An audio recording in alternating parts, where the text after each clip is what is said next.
recording oral history interview of Richard Acker, 714th Tank Battalion, 12th Armored Division, Second World War. Interview taking place at Indianapolis, Indiana, 64th Reunion, August 7, 2010. First, Mr. Acker, I want to thank you for agreeing to sit down with me and tell me your story. Thank you. And as you probably have heard me going along here, we start off with your early life before you joined the Army. What were you doing? What was I doing? I graduated from high school in 1940. And I had started a dance band when I was a sophomore in high school. And we were good enough that we thought we could go out on the road and become, and this was an 18-piece band like Miller and Dorsey and all those fellas, and we were going to see if we could join the circuit and be well known, because we were all well known in Indiana and southern Michigan. We played all over there. And that was 1942, we had all the things planned, had been fitted for our pants and sport jackets and everything. The Jap bombed Pearl Harbor, that ended everything. Because I started losing fellas to the service. So in September of 42, I was discussing, and I said, I'm going to join the Army, Dad. I was going to be drafted anyway. I was 20 years old. And so I tried to get in the Air Force first. I passed all my examinations and everything, come to that damn colorblind book, and they had washed me out. I couldn't see the numbers in there. So I tried to get in the Navy. They washed me out because they used colored lights, see. So I said, well, the Army will still take me. I'm still warm, so they'll take me. So I went and joined the Army. And again, I was only 20 years old, so my dad had to sign for me, see, because I volunteered. And they shipped me down to Indianapolis here, to Fort Benjamin Harrison. And that's where I was inducted into the service. Well, my brother-in-law was a doctor and was stationed here at the time. And I didn't know where I was going. They hadn't sent any replacements out or anything.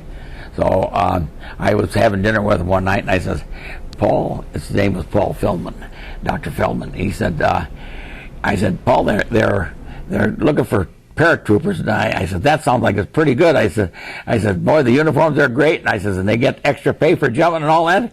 He says, you join that outfit and I'll break your neck. He says, because he said, you realize what those guys do? They jump behind the lines and wait for the other guys to catch up to them. So I didn't join that. So all of a sudden one day they called us and they said, you're being shipped out this afternoon. Didn't tell us where we were going. Got loaded us on a train. We wound up down at Fort Campbell, known as Camp Campbell then. We were the first troops in that. It was a brand new camp. And when they got on the train, they said, you are now property of the 12th Armored Division. And so we were unloaded from the train, and we were put in barracks for the night. Next morning, we went down to the gymnasium where they were replacing you in different units. So I wound up in the 44th Armored Regiment. And I said to this sergeant, he says, hey, you had a band, you want to be in the band? I said, no, I don't want in the band. I said, I saw that tank out in front. I said, all that steel wrapped around me, they're shooting at me. I said, that's pretty good. He says, young man, he says, you sure you want that? He says, I said, yeah, I want that steel wrapped around me. I said, that's a precaution. I don't have to worry about that. He said, are you sure you want that? And I said, yes, I'd want to be in a tanker. He stamped the thing. He said, your funeral, get the hell out of here. I think that was before you'd heard the term rolling steel coffin. That's right. I hadn't heard that, see? And I found out what they were talking about with coffins later on. But anyway, I joined the 12th when it was formed. So I was the 12th all through my Army career except at the end. But I joined Fort Campbell, went on Tennessee maneuvers in 43, tore up Tennessee's roads, and got into their white lightning down there. And still we run over in the mountains and everything. And I can tell you a few stories about that if you want. Well, we were sitting around the camp, the fire one night, and we had that white lightning. We were cutting it with grapefruit juice. And and Harold Wiedemann was one of the fellows there, and there was Sergeant White and all those guys. And Harold Wiedemann, he drank so much of it, he fell off his chair. And he crawled on his hands and knees back to his tent. And he says, I'm a bad boy. I'm a bad boy. The next morning, his head was about, he didn't even want to look at it. So that was part of our Tennessee maneuvers, because we even got lost in the mountains down there. Well, I got to tell you something else about Tennessee maneuvers. We had a night maneuver, and I said to the lieutenant, I says, look at these coordinates, you know where we're at? She says, no. I said, downtown Nashville. He said, you're kidding, Ack. I said, no, I'm not. Downtown Nashville. And my God, we went on a maneuver. We were downtown Nashville, and the Nashville police were so damn mad at us. I mean, we had tanks, trucks, jeeps, half tracks all down there. We tied up traffic real good. So then they didn't put us near Nashville anymore. We were out in the other, where they make the one what's that car that the GM makes? We captured that town I don't know how many times. We chased the Germans all out of Tennessee anyway. But then the Army decided to break the regiments down into battalions. Well, they had the 23rd. The 44th and what was the other? Well, the other 23rd Tank Battalion. 23rd, 43rd. Yeah. And we were the 714th. We're excess baggage, so they kicked us out. Went down to Fort Jackson, South Carolina. We didn't know it. It was a staging area to go overseas to be on an invasion of Europe, and we were in there we were practicing that. And all of a sudden, we got orders that. We've got to report back to the 12th Armored Division. They're in Camp Barkley, Texas. And they pulled the 44th out and sent it to the South Pacific. So here we are in Fort Jackson. They load up. That was in, I think that was probably in March or latter part of January, somewhere along there. Go out to Abilene, Texas, and we're there until July or August when we went overseas. I think August, no, it was November. No, we went across the channel in November. Anyway, we wound up in Shanks, I think, about September. But why did they leave us in Fort Jackson, South Carolina, come right up north and join the 12th Armored there, and we'd have gone. But no, we had to go on the train out there and then come on the train clear back to Camp Shanks. Now, we went overseas on the SS Marine Raven. You've probably heard of that one before, haven't you? But everyone has a story, so... Well, this one here, the damn thing didn't have enough ballast in it, and it rocked all the time. Oh, we had George Gray was so seasick, the Navy come down and took him, and because he was going to die. But they took and shoved crackers down his throat and then poured tea down there to get something down on his stomach, see? Because it was dry heaving all the time. Well, I was down in the hole in this landing craft that we were on, and we hit a storm, and the tank broke loose down there. Man, I tell you, the Navy jumped down there, horns and sirens started flying. They chained that tank down, but I thought that tank hit the bulkhead once. I thought it hits it again, it's going out. So after that was over, I forgot what I was doing on my tank, went up by a hatch, and I thought, if I'm going to sink in this thing, I want to be looking at the sky. But we got across, and we went up off France. And that's where they unloaded us, and that's where we were headquartered until they decided where we were going to go into combat. But that landing barge hit a mine and sunk on its way back. So anyway, we wound up, we found out, first we were going to be in the 1st Army, and then, no, they didn't like that. So we convoyed across and joined the 7th Army. General Alexander Patch. And, you know, he was a mean general. I mean, he wouldn't even allow the press near him. Wouldn't give him billets or anything, so you never heard anything what he was doing over there. Well, him and Pat were right next to one another, see, and Pat was Pat was as bad as him, too. Anyway, we wound up in the 7th Army, and we were 12th Armored, and we were committed, we landed in Bar-le-Duc in France, and from there we went into combat, and that was in November, I think it was. And that was November, yeah, it was latter part of November. And that was our first combat. In the tank, what was your position in the tank? What was your crew position? Driver. I was a driver for a while, but when the lieutenant got hit, I wound up in the turret for a while. And I didn't like that, because I was just a young kid, 22 years old, making decisions on, well, I turned 23, but making decisions on other people's lives, I didn't care for that. So I wound up as a driver. Now, tell me, you talked about going into combat. Were you there for the Battle of Herlisheim? who was I? First of all, before we went to combat, we were getting ready to jump off on an attack, and Sergeant White's tank was right next to mine, and a mortar shell went in the turret, killed all of them, and Lieutenant Dulcie hollered, "White's been hit." So I threw up my hatch and jumped out of my anybody and went over to see if anybody was alive left in the tank. You never want to look down in there after a shell hit down there, because you don't have time to cry or anything because you're going to combat. You cry later on when you got the time to. And bad thing about Sergeant White, he was married and had children at home. I had 4 fellows in the 714th that were real close friends of mine. Not one of them made it back. They all had families at home. Not one of them made it back. And that George Gray I was talking about that got sick, so seasick, Captain Clayton said, "George, after the war's over, I'm going to fly you home. You're not going home on a ship." You didn't have to worry, George got killed over there. So, then after that battles, we wound up, we were in reserve, and we were waiting for orders, and all of a sudden the orders came to convoy down to, what was the name of that town outside of, next from the waterworks, I think. I can't remember the town, what it was, but it was town north there, and when we were convoying down there, it was raining and sleeting. Now, you got tanks there with steel tracks on them, and you're trying to hold that tank on the road, and you're coming through those foothills, those mountains, and I was one of the lead tanks at the time, and the Captain Clayton's Jeep was in front of me, and I finally told Head, I says, "Get out of my way, because I can't stop this tank once it starts sliding." And I said, I've got some more gray hairs watching about you than I did before. So he got out of the way, kept further, so on.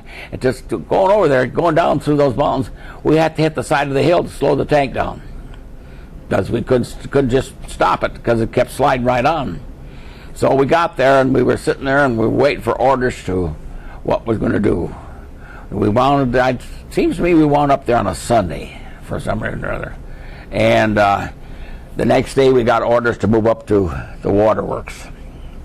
That was where they put a bridge across to get us the Zorn River there. And we were up there, and the next day they ordered us into Herlisheim.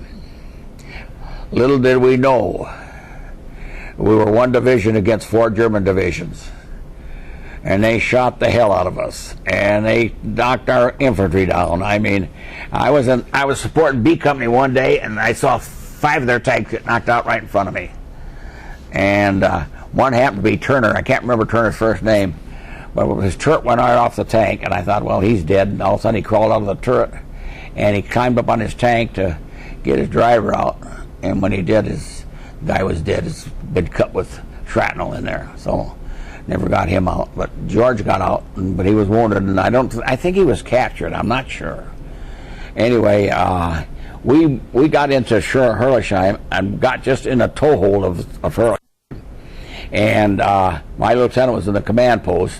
At the time they threw mortar shells in there, and they got Colonel Phelan, and they got my captain had his guts ripped wide open, and must have been about 4 o'clock in the afternoon. The Captain Clayton come by my tank, and he says, and George, and he told George and I, he said, "You guys are making a break at 8 o'clock tonight." He said, "We're got to get out of here because we're getting pounded, we're getting tore up like pieces." And he says, "We're going to put all the wounded we can put on the tanks, and you're going to make a break for it because we were cut off." So at 8 o'clock we pulled out, and there was five Shermans and 3 lights, I think. And we were loaded with wounded all. You couldn't have fired our guns if we wanted to. Well, just we come out of Herlisheim, there was a tank burning, so we had to get off the road. Now, you don't know whether they're going to hit mines or not, so you're holding your breath. We got around that, got out. We get down to the waterworks, and I said to Jordan, I said, "Is that bridge on fire?" He says, "I think it is. Jump out, Acker, and check it." So I jumped out, run up on the bridge, and they started firing at me, and A Company started firing back. I don't mind telling you, it was 5 below, but I still peed my pants. I was so scared up there. And 2 jumps, I was back in the tank. I said, George, it's not burning. Get the hell across it. So we got across, and the A company was pulled up there with ambulances to take our wounded. And it was about 5 below zero at the time. And my brother-in-law was a doctor in England, and he was on the first wave on D-Day. He never went ashore, but he stayed on the boat to take care of the wounded, and they did that going back and forth across the channel for about 3 weeks. And he'd take fresh troops over and tend to the wounded coming back. But anyway, he'd give me a bottle of Irish whiskey. I'd had 2 others, but we down those. I had 1 stashed away in the tank, and I was so scared and so cold and everything. I got out that Irish whiskey, and I took a slug of it. The bottle left my hand. Never saw it again. But anyway, it was passed around real fast, and so after the wounded was unloaded, we were pulled back and went into reserve for a day to regroup and deciding what they were going to do. And that's when you probably have talked to the guys who were in the 43rd, when they were annihilated up there. We were shocked. I mean, that's when they finally realized the strength of the Germans. And we were ordered back in, and Colonel Bromley, he wouldn't take us in, and he was lead to his command. Or after the Battle of Hersham, he was restored to his command when they found out what we were up against. We were 1 division up against 4 German divisions, and I mean they had more firepower, more troops, and they had crack panzers and everything. So we were very proud of it. We took a beating, but they didn't get through. They bent us, but we didn't break. But we paid dearly. And what really saved us was the 100th, the 45th, 36th Old Texas Division. Now those buggers could really fight. I mean, and that's what saved the day for us up there, because we were fighting with them. And then after that the battle was won, we were sent down to Colmar to help de Gaulle rout the Germans out of Colmar, and we just established a bridgehead across the canal. And I thought, well, the troops infantry was going across that. So I got out of the tank to fill the canteens. I was on the back of the tank with a 5-gallon water can for it. A sniper shot the 5-gallon water can right on my hands, and I drove off the tank, and I grabbed the phone in the back, and I said to that, we had a new lieutenant by then. It was Lieutenant Lando, and I said, Mac, there's a sniper down there along that canal. And the 8 says, I just picked him up. I see him. And he says, well, fire some 30 caliber down on him. So I was looking around the tank expecting the 30 caliber to go off, and the 8 hit the big gun button. The 96 millimeter went down, and all I saw was dirt and body parts flying. He hit him dead center with that. Shortly after that, orders come over, stop sniping with your 96 millimeter. So anyway, we were always getting called on that. I mean, Fred Fields had a hard time getting, because the guys, if they saw something, they'd use the big gun on them to make sure they got them. Anyway, went down to Colmar, and we went to de Gaulle down there. Now, I'm not a fan of de Gaulle's anyway. As far as I'm concerned, I'll put in the tape, he's a pompous old ass as far as I was concerned.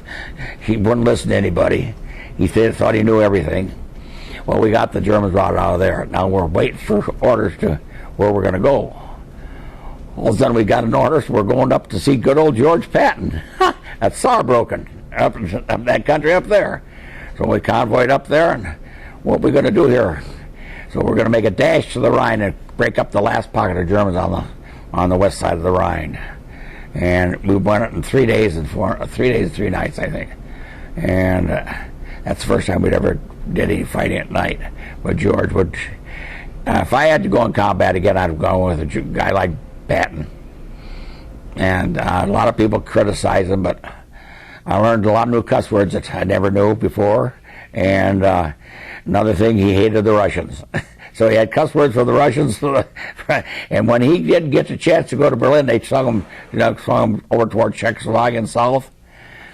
They said you didn't want to be around him. I said he called everybody everything he could think of, and we were headed down towards Austria at the time, and we skirted Augsburg and wound up down there. But that's when we run into the camp at Landsberg.